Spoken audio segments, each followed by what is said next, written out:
afternoon, everybody. Welcome to the show. It's 2 p.m. Eastern time. Everybody back to the grind today after the long holiday weekend. Thanks for making this part of your routine. This is Back to the Window it is not Back to the Window. It is not. We poured one out for that yesterday. R.I.P. Back to the Window. This is just Parlays with Chris King. I'm your host, Scott Steen. I'm the lead handicapper at winnersandwhiners.com.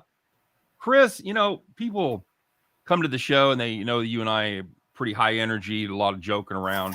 Maybe down a little bit today. You had a personal tragedy there in the family. I know your wife's grandfather passed away. You guys were very close.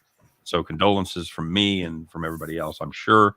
So, appreciate you doing the show. I'm not sure I would have done the show. I probably would have, but you said your wife ran and you didn't even have a chance to make the decision. Yeah, I mean, I was going to the soda to get a fridge, or going to the fridge to get a soda, and came back and she was out the door and halfway down the driveway. All right. Well, my apologies and then my condolences, and that sucks, man. So good to see you. I mean, we always say that no matter who you are as an athlete or anything else, that the one opponent that never gets beaten is time, and undefeated. Unfortunately, that trend continues. Undefeated, I think he was roughly the same age as my dad. My dad was 90, and yeah, he would have turned 90 in September. That's what I was thinking. So, good run, I assume. And if he was anything like my pop, he was probably didn't want to spend the last years a lot different than he spent the first part of his life. So yeah, I mean, he used to be he was a cop before, right, in both Houston and Buffalo. So. But, at least, he's in a better place as far as all that goes. I know it's a cliche and it doesn't sound like a good thing when you talk about it, but very comforting, man. Very comforting. At the end of the day, it is what it is. Absolutely. And I hate using that phrase too, because they use it way too often down here. I get that. So, all right, man. Well, thanks for being here. I know depending on the schedule for the rest of the week, you might miss a day. No, I'm not gonna be Wally pipped. I'll be here. Well, I mean, some things get scheduled. You get visitations, you get funerals that sometimes the hours don't match up. I mean, it happens. I'm just saying, we'll understand if it does. Yeah, I appreciate it, but my plan is to be here. I know. It's good to have you, and you are a gamer, sir. You're an absolute gamer. Hey, good to see some guys in the comment section. James checking in says, "Been waiting on you guys." Well, my God, here we are, brother. We should have queued up. Well, I guess waiting for a girl like you wouldn't have really worked because, right. But we could have. We could have improvised by putting up a picture of somebody, and then it would have. Have you seen the movie Waiting with Ryan Reynolds? Yes. Yeah. There's Still Waiting or something. Yeah, it's not a good movie by any stretch, but it's like a lot like Office Space. Not a great movie, some very funny scenes and some very funny lines in it. Yeah, I mean, you can't go wrong with Office Space. No, it's it drags its spots, the whole hypnotized thing, and whatever. It's not. But at least that's early in the movie, though. That's true. I really like Diedrich Bader in that as Lawrence. What would you do with $1 million, Lawrence? Yeah, I'll tell you what I'd do. 2 chicks at the same time. Yep, and that's still a meme to this day, man. Brandon Kubas checking in, wishing us a happy Tuesday. I want to say congratulations to Brandon. He had a 6-teamer, if I remember right from the comment section. He had a 6-teamer on Saturday. So that's good stuff. That'll buy you some fireworks right there, man. DE Mortal Dead Boys in the hizzy. What's up? Lex Steele, Buffalo Bill in the Greater Scott. Damn right, that's us, man. Lexington Steel, not Remington Steel. I like you. Fuck you. You're cool. That's absolutely right. Yep. Absolutely. I wouldn't say I'm missing it, Bob. That's just we still use. That's another line we use to this day, man. That and Nasim, not going to work here anymore. So why should I have to change my name? I was here first. How did your weekend go from a gambling perspective? How the picks do? Did you get some premium? Everything was good until yesterday. Yesterday sucked. Not good. No, I mean, like I was saying in the pre-show, Manoah struggled in the first inning. Wasn't helped by George Springer airmailing a throw. I didn't expect Oakland to score 3 runs in the whole game, much less in the first inning. Yeah. And I guess Toronto's bats didn't clear customs. Toronto pretty much spent a week pissing off you, Everybody. me, everybody that follows us, everybody that comments on my video, absolutely everybody. And somebody I was answering a comment the other day. Somebody said they were Toronto. They were going to play Toronto. I'm like, fuck that team. I'm laying off. I'm admittedly not touching the game today, not just because of what Toronto did yesterday, but because Kikuchi's pitching, and God knows what the hell you're going to get out of him. Right. You're pretty sure he's going to suck. But then again, it may be like last time, 6 innings, 1 run. But statistically, he should go back to sucking again. We'll see. Right. Hey, Big X House, what's up, Big X? AJ is here. He's asking if the Blue Jays are giving up. I don't know about that, man. I think they just hit a rough stretch. They ran into some, Tampa Bay got some good pitching, and then yesterday Irvin pitched a hell of a lot better than I expected. I got to give him credit. I thought he was going to get smashed all over the place, and I guess all that empty space in Ring Central Coliseum worked out for him. Yep, absolutely. He didn't have anybody to boo him.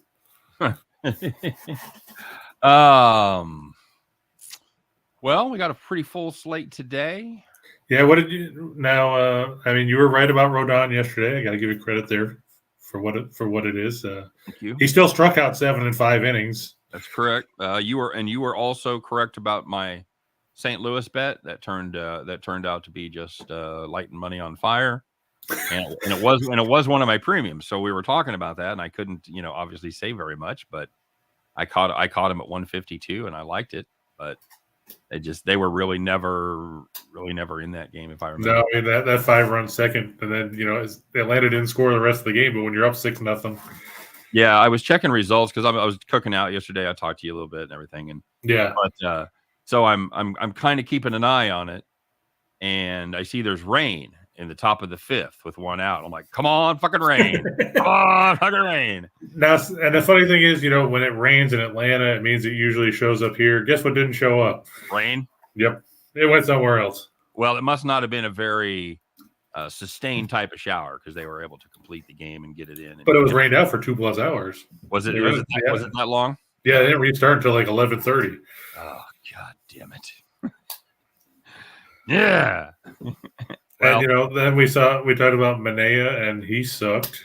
Yeah, I thought he was going to pitch better than that. I did. I certainly did. Yeah, I thought he would. I thought he would pitch better than that for sure. And yeah, Crystal brings up a point about the Blue Jays too. Their heads aren't in the game. Mark Budzinski, the first base coach, his daughter got passed over the weekend in a tubing accident. A tubing accident, man. Yeah, that's a. We used to do that, and you'd go tubing, and it would always be a game with us to see how fast you could get them to fly off the tube. And my boat was going. It wasn't a super fast boat. It was going probably 40, and you'd get swinging them, and you'd get them going all the way from one side to the other. And I'm guessing that tube was probably going 60, 65 at that point. And we did it all the time, so we knew how to hit. If you fell off, you just stayed on your back and skidded. But if you landed on your neck, and I don't even know that's how it happened. Yeah, I'm not sure either. I could certainly see the potential. You hit that water going 60 plus miles an hour. You get your head turned wrong. You could absolutely break a neck like that. I'm surprised it doesn't happen more often. I really am. I mean, could you imagine? Most people aren't as big a dicks as we were on dragging people on tube. Could you imagine doing it in a cigarette boat like Crockett and Tubbs used to? Oh yeah, that's what I'm saying. And I don't know the physics behind it. You're an engineer, so maybe you would be able to know. But I don't know what the increase in velocity is when you're whiplashing somebody from the speed of the primary object. I don't know. I'm guessing you could increase it by 50%. But easily. Easily. So yeah, that was a badge of honor. It was like riding a bronco or riding a bull. If you could stay on the tube, you were the man. And I was able to stay on it mainly because I was it was my boat. So nobody else drove it and could whip people as well as I could. If I'd have had me driving me, I'd have been toast. But because none of the guys, and of course it's not there, so they're a little timid. They're a little timid about doing crazy shit. And but yeah, it was a lot of fun, and that's a great point. And I don't want to make everything about me. I was just saying I could see. I don't know if it was a drowning, if you were like a tubing on the river. I was on a float trip one time where we lost a guy in a canoe that got stuck underneath a tree. So I know things like that happen as well. And plus, again, without knowing any details, I don't want to say too much, but if there's alcohol involved, you make poorer decisions. Your reaction times are a little slower. Sometimes it says but she died in a boating accident in Virginia. She, fell off one of two girls that fell off a tube being pulled on a boat on the James River. yeah, so I don't know what that means. I don't know if you broke a neck, if you drown. I don't know. It doesn't say. It says the boat hit a wave. When the boat operator tried to get her out, the boat hit a wave, causing her to be pushed on top of her and hitting her with the propeller. Oh, fuck. Oh, fuck. Okay. Yeah, it says no foul play suspected, and alcohol was not a factor. So, well, oh, fuck. That's awful. Yeah, and that's especially at 17. You know, you had a lot. She had a lot to go. Very preventable by an experienced boat driver. You know, you would going to pick somebody up. You would never have the engine in gear. That would always be in neutral, if not off. Once you get close to somebody like that, Jesus Christ. Okay. All right. Well, can I talk about any of the wild games that we saw yesterday? Please. Let's. Yeah, I didn't mean to start the show on such a downer. And Crystal's right. That absolutely could be having an effect on the clubhouse. Yeah, and I didn't even think about that when I made the pick yesterday. I just figured I saw Manoah and I said, well, you know, he pitches pretty well. Yeah, he pitched great. So yeah, there was some crazy stuff yesterday. A lot of day games. The Cubs game pissed me off. I'll say that. What did the Cubs do? Suzuki homer hit an inside the park homer off Hader in the top of the ninth to make it 2-1. Suzuki, not Kurt Suzuki. No, Seiya Suzuki, the Japanese guy. He just came off the IL. Bottom of the ninth, Robertson gives up a ground rule double to put runners on second and third. He strikes Jace Peterson out on 3 pitches. Then he plunks a guy to load the bases, and then he walks Yelich on 4 pitches to force in the tying run. And then in the bottom of the 10th, Victor Caratini, ex-Cub, of course, hits a 3-run homer, and the Brewers win 5-2. So it still didn't end up over the total. That's what something we were talking about yesterday. We didn't want anything to do with the under, and it was friggin' 1-1 going to the ninth. Right. And so Justin Steele, of course, said, hold by beer when we talked about how he had a 7.29 road ERA. Yeah. But, you know. Well, I was able to take advantage of a little bit of the craziness. Of course, I had the Orioles, a game we talked about. It was going on when we were on the air. Yeah. And they came back with a 2-out rally, man on first in the bottom of the ninth to tie it and then win it in the 10th. So after they gave up the go-ahead run in the top of the ninth. But I will say, Chris, you know, when you're running good, those are the kind of games you win. When you're running bad, he drives that ball in the bottom of the ninth to the wall, and the guy catches it, you know, running at full speed and puts his glove up and catches a fucking snow cone. So, or a prime example of what you're talking about there too is the White Sox yesterday. You know, they hit a ball on the screws, had runners on first and second. Buxton tracks it down at the wall, and then they turn it into a triple play. Yeah, that's some horrific base running there. It was. I don't know what Engel was thinking. No. Not much, apparently. He didn't even start running back second until, you know, the ball was already rolling into the infield. Well, then my other one, I'm watching the Royals game, and they're up 5-1. Live price is $2.40. I pound that. Texas, Houston kind of gets out of it. It's 5-2, about the 7th inning or so. It's plus 380. I pound that and end up winning it in the ninth. So it was a great live bet opportunity to fade. So you doubled down against the Royals. Yeah, absolutely. I mean, I was surprised when I looked at it and it was 5-0 in like the second inning. I was like, what the hell is this? Lighting up Odorizzi as they almost always do. And so does everyone. How did they let him throw 90 pitches? I was mystifying because he was a little better in the 4th inning, but he gave up runs in the first 3 innings. And he hadn't pitched since he had that thing where he fell over the bag and got hurt. Absolutely. So, I mean, that was what? Beginning of June, end of May? Yeah, he'd been out, I think they said 6 weeks. Okay. So even longer than I thought. Yeah, absolutely. James S. What does James S. say, Chris? Without looking, what did he say? Yo. Exactly. It's Exactly. like James is just trying to replace Rocky Balboa. Hey, yo. Or he's trying to be the late Scott Hall, I'll tell you what people forget about the Rocky movies, or at least the first one. Stallone wrote that. Right. That was his movie. He wasn't just the dumb star that everybody he fucking wrote that movie. Right. Oh, he's not without talent, so I'm still waiting for them to do like Creed 4 or 5 where Creed's going to fight Spider Rico's transgender kid or something like that, just because they keep talking about he's going to fight. It's going to be Clubber Lang's kid and everything else. Right. Pretty soon they're going to run out of guys. We're going to see Big Yank Ball or Joe Sizak. All those guys where all you see is their name on the marquee and then you see them laying on the ground. Exactly. Sooner or later we're going to run out of guys. We're going to run out of guys, man. What else surprised you yesterday? Anything really jump up and stun you? Well, like I said, Rodon really stunned me. I didn't think he was going to get smacked around that badly. For a couple minutes, the red scared me because it was 3-3. Mm-hmm. But then, reality set in and Hunter Green continued to give up runs. Reds are going to red. Reds are going to red, baby. Like you said, they score a ton of runs at home. The problem is they give up almost 6 runs a game. That's brutal. It's absolutely brutal. Yeah, and things get a whole lot worse for the Reds today because you saw who's coming back for the Mets. I'm sure Tim Earl is very excited as Max Scherzer makes his return to the mound today after being sidelined with that oblique injury. Enjoy those 4 innings. Yeah, it goes on for another month. He might only need to go 4 innings because the score might be 11-2 by then. Right.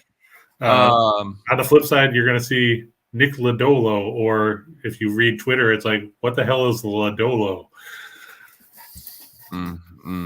Not good. Not good. Anything that surprise you? Let me say real quick here. I always like to give shout outs. George Nauta says, hey, pretty new to the channel. Love the content. Had some good bets from you guys last few days. Excellent. Glad you have you, of course. Doug says the roller's been hot. Good job, buddy. Speaking of hot, just saw a dog chasing a cat and they were both walking. But boom. Wait, can I find it on this reverse try? Nope. There it is. First time you've used the soundboard in the 2.5 months you've been doing the show. I don't have the buttons labeled, so you're just as likely to get as I just don't know. Maybe you should label those. You're not if you're not doing your homework for college. Yeah, he's right. How many changes more to come? I've started this week or last week rather. So yeah, I got all my preview magazines and all that, and got the transfer portal bookmarked, and yep. Gonna be a lot of upheaval, and then with all the changes that are gonna be going on in the conferences and the way they're changing conference schedules, where like the ACC, you're gonna play the same 3 teams every year, and then you're gonna rotate the other teams and all that. All that does is it gives some of these teams an advantage because if you're playing the doormats of the conference every year, you're getting 3 free wins. If you can avoid, the NC States or the Clemsons or the Wake Forests in favor of facing Syracuse, you're in good shape. Yeah, although I will say, really just one true doormat in the ACC, and that's Georgia Tech. Yeah, I was going to say that's so Syracuse was a semi-doormat. I forgot about Georgia Tech. I forgot about their horrific.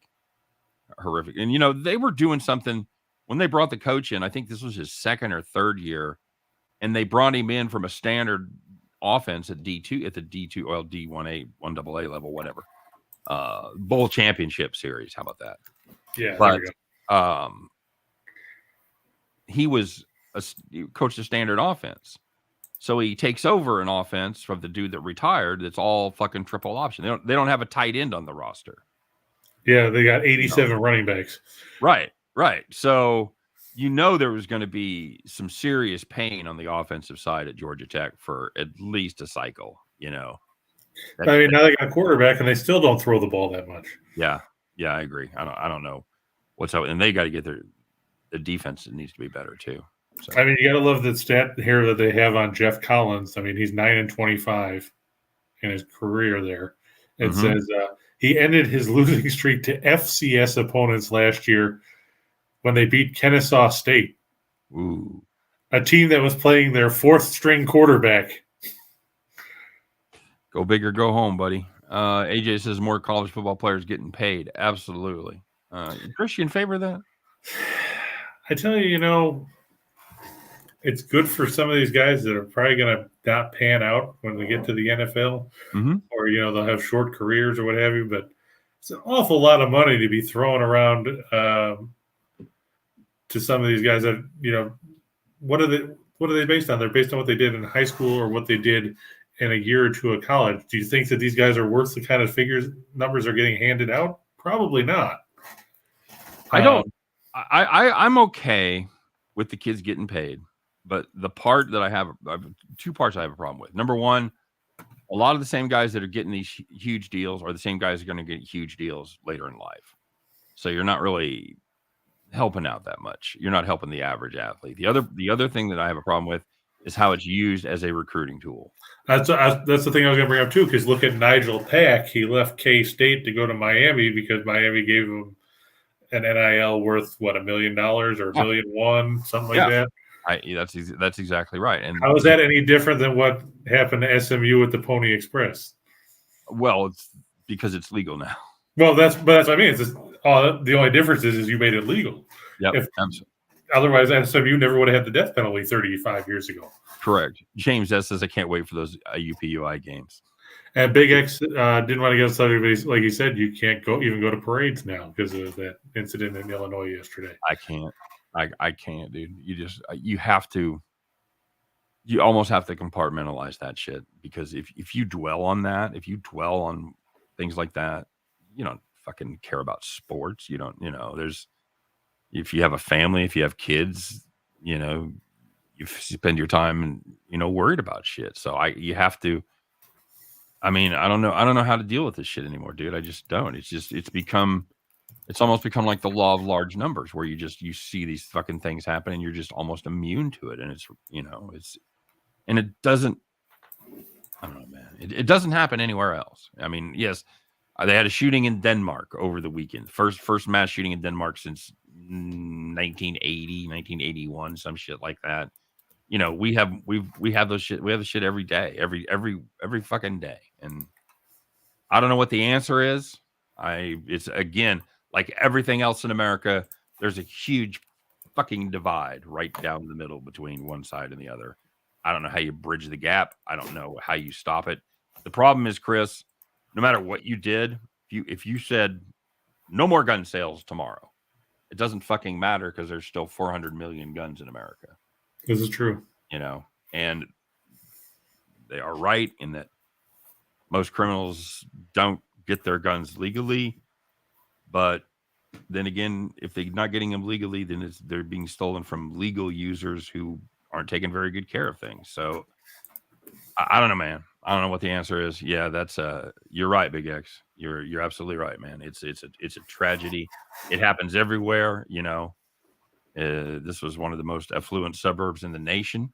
Yeah, Highland Park is a nice area. It certainly is. And obviously fucking our hearts go out. And it's awful. And man, I didn't think we could bring the show down any more than we started, but there we are. And finally, Doug says he bet that USC and UCLA can't wait to go to Lincoln in November. And then he asked, will the Cornhuskers win 7 games this season? I'd have to see their schedule, but it seems doubtful. Now they open on a neutral site game against Northwestern. When was the last time they won 7? Did they win 7 games last year? I will let you know. Nope, they went 3-9. Okay. They haven't won more than 5 games since 2016. Okay, that's kind of what I had in my head. I thought they had a better year. I thought they were closer to 6 and 7, shit like that. But okay. Now under Scott Frost, they're 4-8, 5-7, 3-5, and 3-9. Okay, so I'm going to go no. Yeah, just looking at their schedule. Like I said, they open with Northwestern, then they have North Dakota. In a matchup. Then they've got Georgia Southern. Good luck. Sun Belt team. I assume that's a home team, a home game. Yeah, the first one's like I said, neutral. Then the next 4 are at home. Then they get Oklahoma at home. have to remind myself of this every year. Georgia Southern triple option team, is that the team? Not a triple option, but like a serious run team. Yeah, Is that the heavy one? heavy run team. Is that Quad Brown? Let me double check. I can't remember of all the Georgia schools who Quad Brown played for. Anyway, I think Quad Brown played for State. Last year's quarterbacks were Tomlin and Ransom were their top two quarterbacks. So, AJ's talking about broken families. James says of all the men stepped up and started being fathers. I guarantee a lot of this wouldn't happen. Yeah, I would go along with that. I would say a family unit being intact is extremely important. You talk about problems I have no fucking idea how to fix. There's one for you. I don't know how you make men be more responsible. Good luck. I mean, I don't know. I don't disagree with you at all, James. I think that's a huge part. I did what I could do, Chris. I stayed together with my wife. I raised 4 kids that aren't fucking idiots. I feel like I've done my part for the next generation. I tried to raise good human beings. That's all you can do, man. Hey, let's talk about some baseball. You want to do that? Oh, you want to finish talking about Nebraska real quick? Oh, okay, sure. They suck. They're not going to win 7 games. Yeah, they play at home against Oklahoma. Then they have a bye week. Then they get Indiana. Then they go to Rutgers and Purdue. Then they have another bye week. I don't give a fuck about their conference schedule.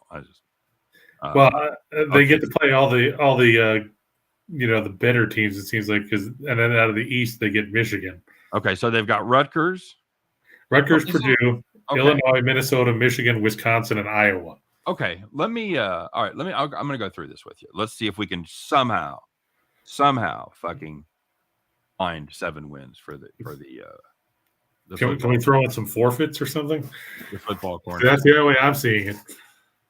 Like I said, they get Northwestern in week 1. Okay, winnable. Where's that at?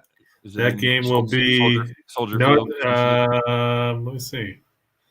Trying to see where it says it is. It just says neutral site. Got to be Soldier Field. Nobody's letting them. Jerry World's not clamoring for fucking.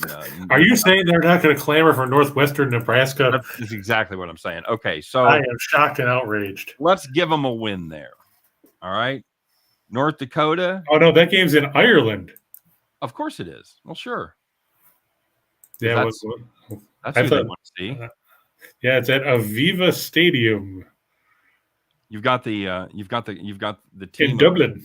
You've got the team of smart guys against the team that thinks the N stands for knowledge. That used to be the joke in the old Big 8, by the way. What's the N stand for in Nebraska's helmet? Knowledge. So there's that. So okay. You're going to give them a shot there, apparently. All right. So they've got a shot there. Okay, so let's give them a win there. North Dakota. Okay, sure. That's not the Bison. So they should win that game. Yeah, that's the Fighting Sioux, I think. Would they be not anymore? It isn't, but that's right. I forgot they changed their names. Would they be favored against North Dakota State? I don't think so. Let's say that was the first game we didn't have a game before that to take a look at. Let's say that was the opener. Would they be favored against North Dakota State? I wouldn't favor them over North Dakota State. I'd probably put North Dakota State. What? 2.5? Yeah, I was gonna say 3. Yeah. I wouldn't play them. No fucking way. All right, so let's give them wins. Let's give them wins in the first 3. That seems unlikely. My guess is they go 2-1 there. I'm not sure which of those teams they lose to. I'd say Northwestern because they won't have coin flip against Northwestern. Okay. All right. So we're gonna say for the hell of it, we're gonna say they're 3-0 at that point. Yep. Okay. Nebraska, Oklahoma, that's a loss. Yep. Then they get Indiana at home after a bye.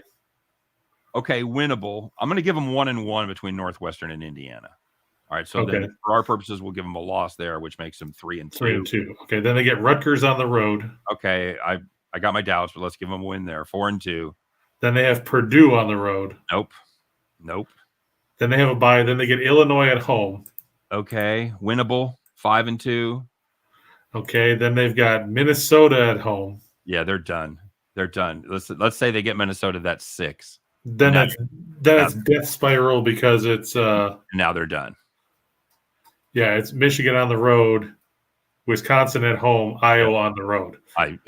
They're done. So So they basically have to win. They have to win both of Northwestern and Indiana. Basically, they have to win all their non-cons or all three. Well, three because they're not going to beat Oklahoma. 2 of their 3 non-cons, and they have to win 2 of 3 against Northwestern, Rutgers, and Purdue. Right? Yeah, or Minnesota. Or Minnesota would be in that mix too. So that would okay. So good luck. Yeah, I think if they get to 6, they might have to have a parade. Yeah, 6. I think 6 is your ceiling. So, all right. Yeah, what a crap. James said he wonders what the percentage of them covering the games are. Probably not good. Talking about Nebraska. You're talking about teams that play North Dakota State. No, I'm thinking he's talking about Nebraska. He says like the Arizona State offense in shambles because you got to remember that too. Now they don't have Adrian Martinez; they got somebody else. Yeah. Where'd Adrian Martinez go again, Chris? K-State. Shut up.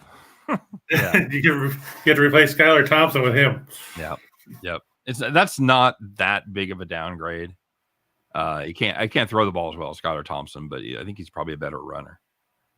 Yeah, so, well, when you have to run for your life, you learn pretty well how to run. He'll fit the offense. Okay, that'll be all right. All right. Let's take a look, buddy. Let's do some guy said named Jim Williams says traffic and weather on the 9s. Traffic and weather on the 9s here at Just Parlay. But then Bronco said he thought it was on the 8s. Well, we changed it. Now it's going to be on the 3s just to piss everybody off. That's right. We're talking about some weather today in some of these games. Yeah, so let's start off with how about the Red Sox and Tampa Bay? Okay. We talked about this game yesterday a little bit because it was going on when we were on the show, and It was a low-scoring game, and the Rays got out bullpen-dayed by the Red Sox. I mean, how scary is that? They didn't even score any runs. The student has become the teacher, Chris. That's true.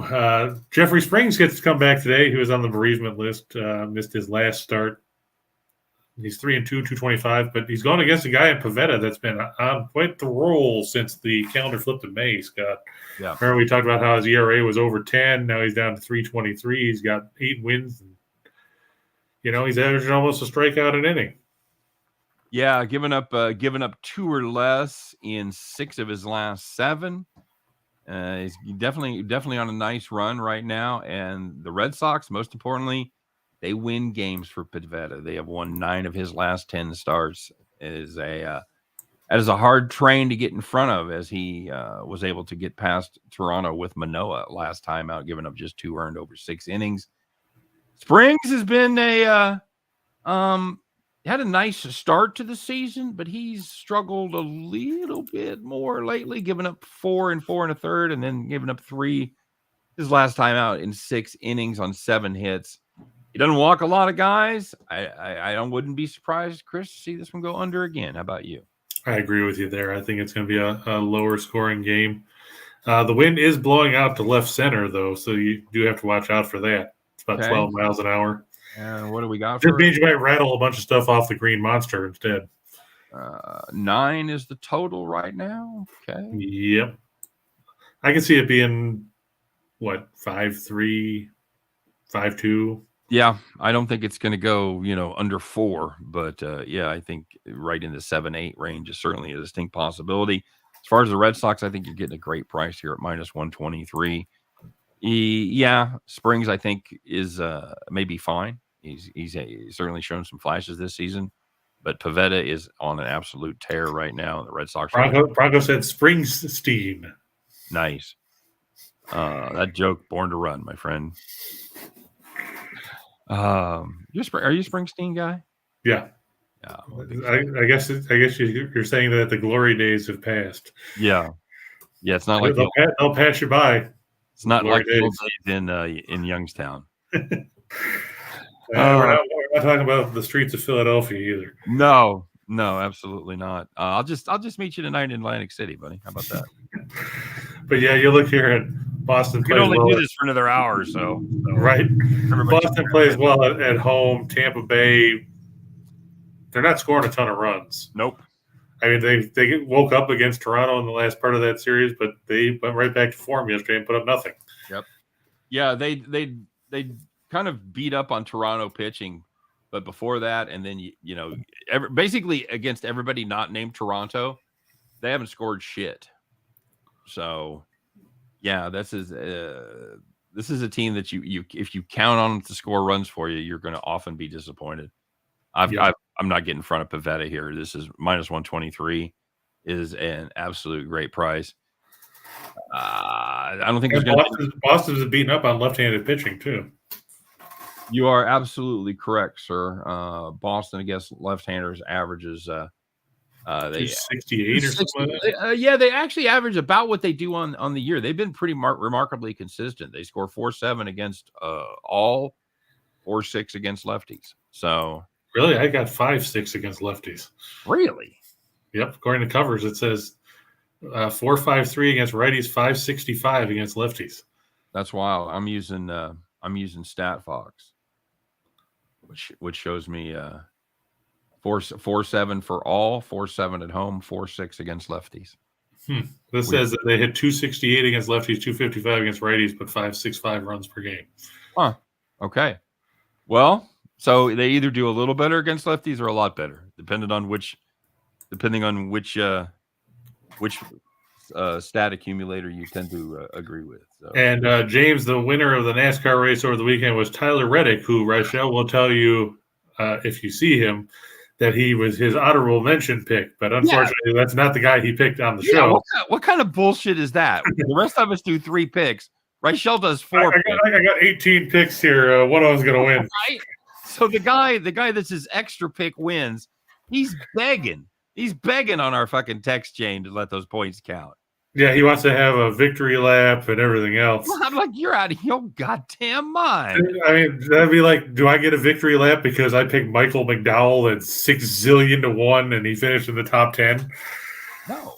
That's my point. So why should he go in for a bonus pick? At least McDowell was the guy I picked out of the 3 picks. Well, I can say we were unanimous on our reaction to his request. This is true. I'll just put it nicely and leave it at that. By the way, for those 4 of you that are NASCAR fans out there, or fans of the NASCAR show, I should say, I have good news. Good news. We're going to continue to do our NASCAR show for the foreseeable future. We got the green light on that today. So we'll be putting the band back together once a week. Even after I stop doing this show, I'll be getting together with you and Scott. And, of course, we'll be joined by Rye Cape of Philadelphia. I always have to people from Philly, you got to fucking mention it. That's true. From Philly. Rye will be there and filling out the band.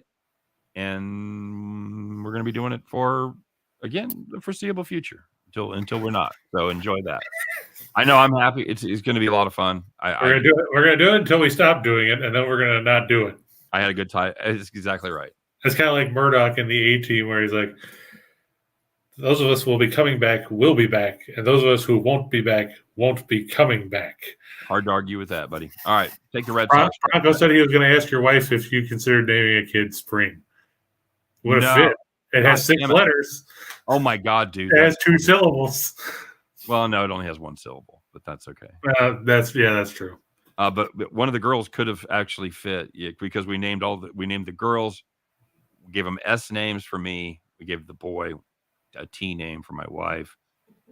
I told you this, where they all have 6 letters, 2 syllables. Yeah. So you could have gone with Summer. Oh my God, I can't believe I almost want to adopt a kid now.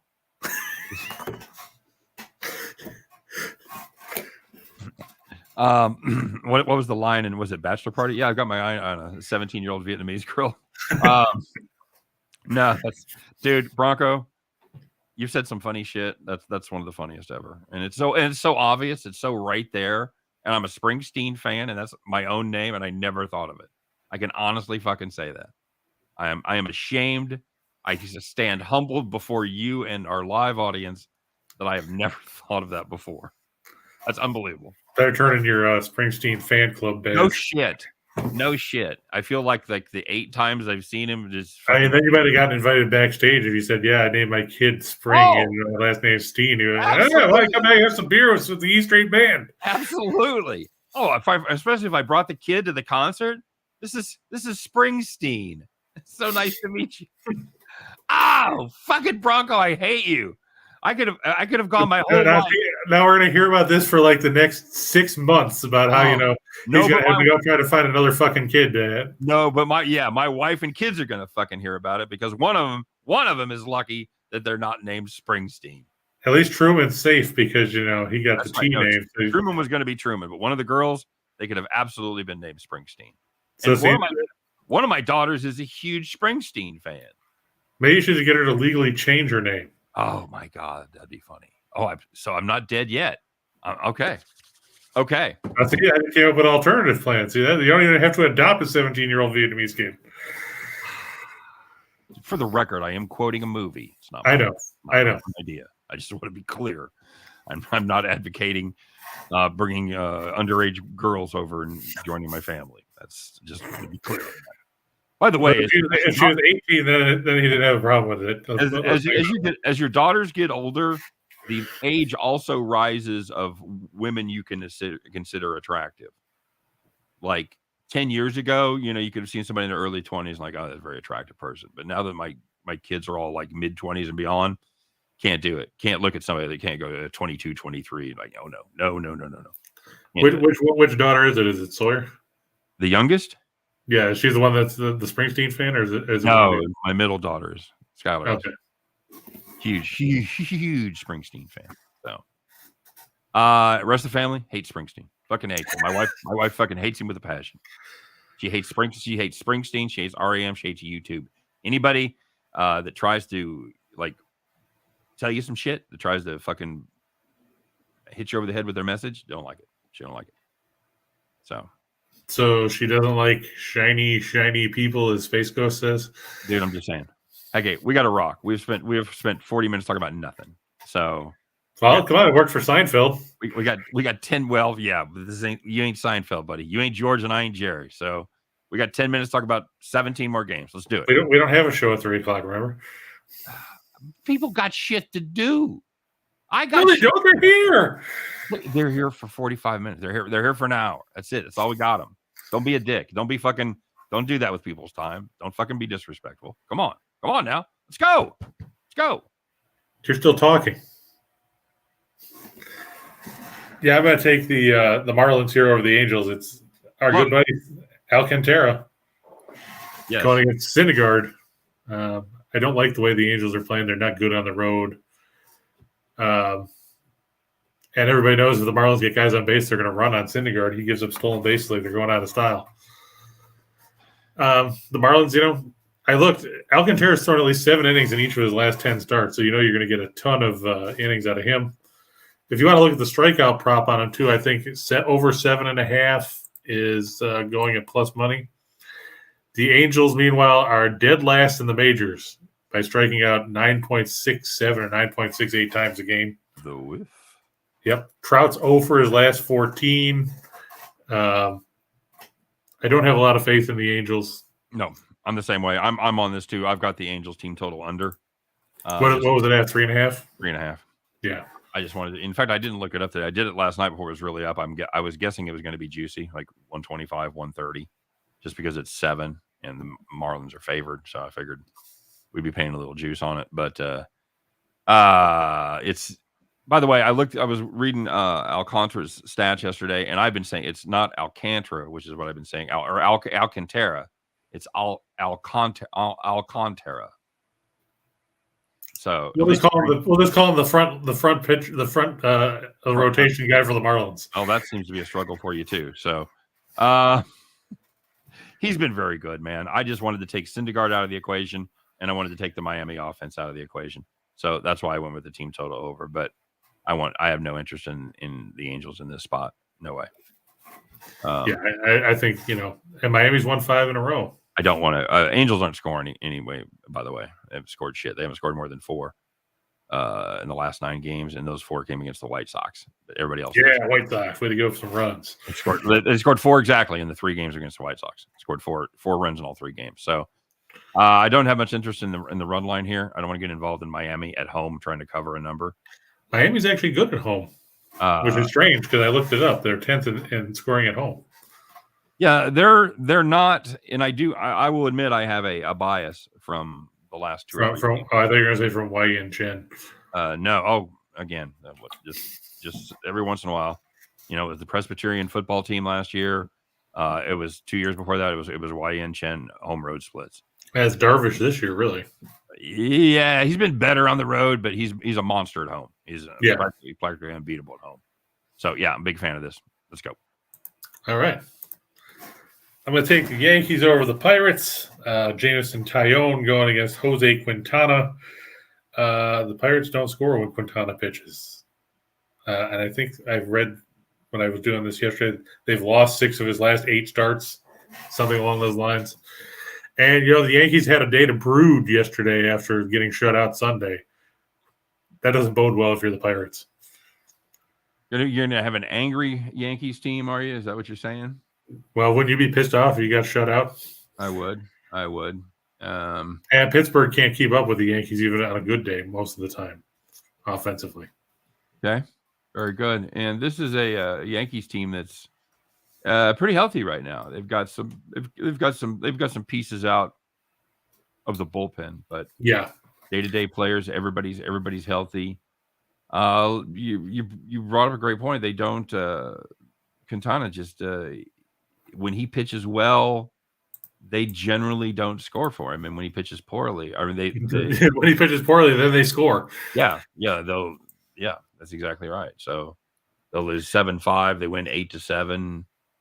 Yeah, I've got to play the Yanks there. That's not any. This is the time of year where anytime you see the Yankees at less than 200, you have to seriously consider it, and simply because, Chris, they're winning 3/4 of their games, right? Yep. So consequently, every time you're getting the Yankees below -300, statistically, it's a great price. Right. So if you're getting them in the 180 range, you got to suck it up and fucking do it. You just have to. And knowing you're going to win that bet 2 or 3 times or better. Yeah, I had to fight with myself about this one. I'm going to go with the Guardians here. I like the way Quantrill's pitched of late. I know the Guardians bit me yesterday because they didn't score much against the Tigers, even though people were saying in the first game during the show they should have been teeing off on that guy. Fortunately, today they get Drew Hutchison, who gets to suck at 2 sports. I mean, he wasn't any good at football. He hasn't really been any good at baseball either. Now, I would like to put a qualifier on that by saying he was so bad at football, he was only one of the best 150 quarterbacks in the world, and he sucks at baseball. He's probably one of the best 250 baseball pitchers in the world. So, but are you going to put him near the front of a rotation? I am not. Are you going to put him as a starting quarterback in the National Football League? Not yet. I think he has a lot better chance of being at the front of rotation than he does to be starting quarterback in the NFL. I'll just say that. I'm just saying, hats off to anybody that played at that level. I'm just saying, as far as compared to the other guys that he's going up against, then he sucks. Right. Against a regular Joe Blow or Reichel, no, then he's good. But when you're comparing him to guys like Alcantara and Bieber and those guys, then he doesn't look so good. No, it's very fadeable right here. And this is a Detroit team that, again, you talk about it, another team that definitely has their offensive struggles especially against good pitchers. So I'm fine with this play right here. Decent price. Cleveland's a visit. I would consider the run. I would consider the run line here. They're in Comerica, so and that's he said they'll get 9 ABs. Right, and the Yankees are on the road too, right? Is that game in Pittsburgh? That's correct. Yep. Yeah, I'd consider the run line in both of those. All right, let's go. Mets, sure. Yeah, like we said, Scherzer and Lodolo. Like you said, Scherzer might not go long, but you never know. We saw the Mets pile up a bunch of runs yesterday. Yep. Absolutely. And the Reds like to give away runs. It's like a giveaway. It's like Oprah, you get a run, and you get a run, and you get a run, and everybody gets a run. Yeah, unless you play for the Reds. Yeah, they have the distinction of having a terrible rotation backed up by an awful bullpen. So. But other than that, their pitching is great. It's fantastic. If you want to play the money line on that, it's going to pay you 161 on 100, 295, almost 3-1. If you were to lay the run line on the Yankees and Guardians, which I think we recommend. Yeah. The other one, I'm a little sketchier on the run line because of the Marlins. But if you want to play the money line, 163, relatively close to the first play. And you want to play the run line there, it's going to pay you a little bit more because you're getting some positive numbers there on both of them. We're going to pay you $377 on $100. So very good. Ready for 4-teamer? I am. Let's do it. All right. Look, there's the Red Sox. We already talked about it. Yeah. Braves. Yeah. I know it's a little shaky with our good buddy from Jethro Tull pitching for the Braves, but I don't like Andre Palante necessarily because he's pitched well, but he's due for some regression. He's got a 131 whip. I don't think he's going to maintain that low 2 ERA forever. And the Cardinals bullpen is missing a couple key arms. Cabrera and I think it's McFarland are out with COVID. Helsley got tagged up by the Marlins last week. I just don't have a ton of faith in St. Louis's bullpen. It's something that they're going to have to look at prior to the deadline. Fair enough. You know what? I thought I'm still waiting for Palante to shit the bed. He really hasn't, but they've lost 3 straight that he's pitched. I learned my lesson yesterday. The stove's hot. Keeping my hand off of it today, man. I'll go ahead and give a slight nod to sitting on a park bench there. Yeah, I'm hoping that he can get back to form. I mean, like you said, he's been bad. He had a horrible month of June. Phillies going up against the Nats. Yeah, I'm just fading the Nats because they're the Nats.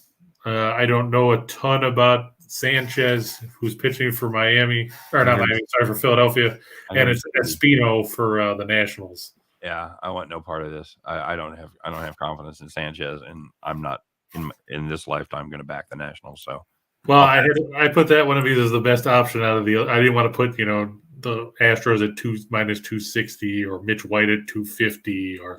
Oh no, I know. Yeah, I wasn't sure as hell wasn't going to put Kikuchi in there.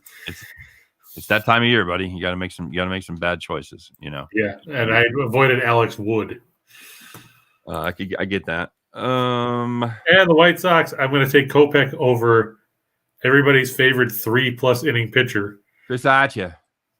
Yeah, I looked. He hasn't gone more than 5 innings in it all season. No, he's more about the girth than the length. No question about it. All right, very good. He's a beanpole. Hey, if you wanted to put those plays together, nice little payout there, $829 on $100.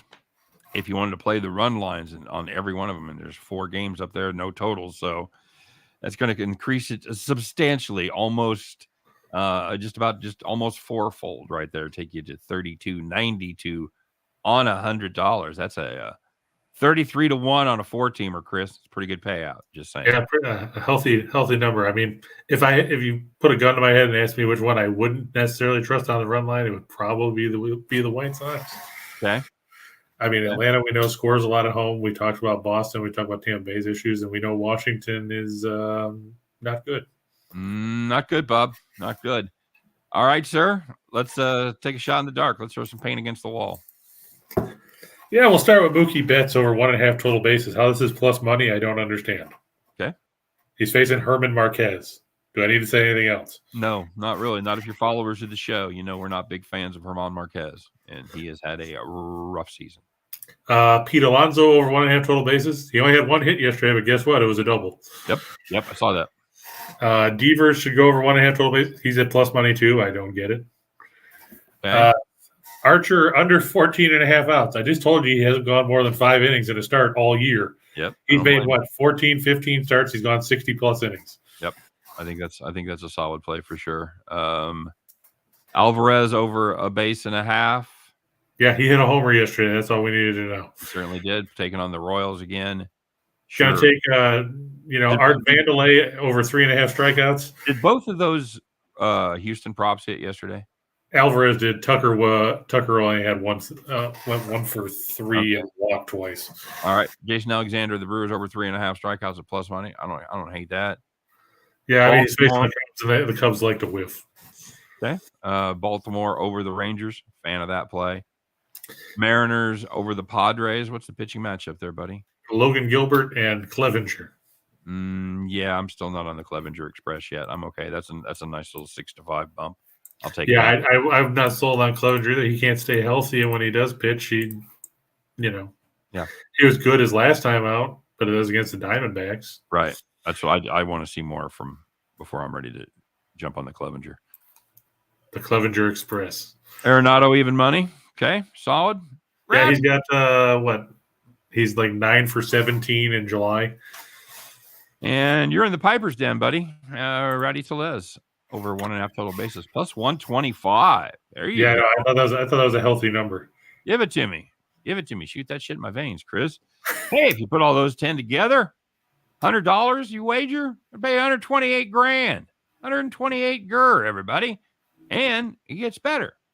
You want to throw $100 and really got some gamble in you, play those run lines, getting that plus 170, plus 180. Oh, yeah.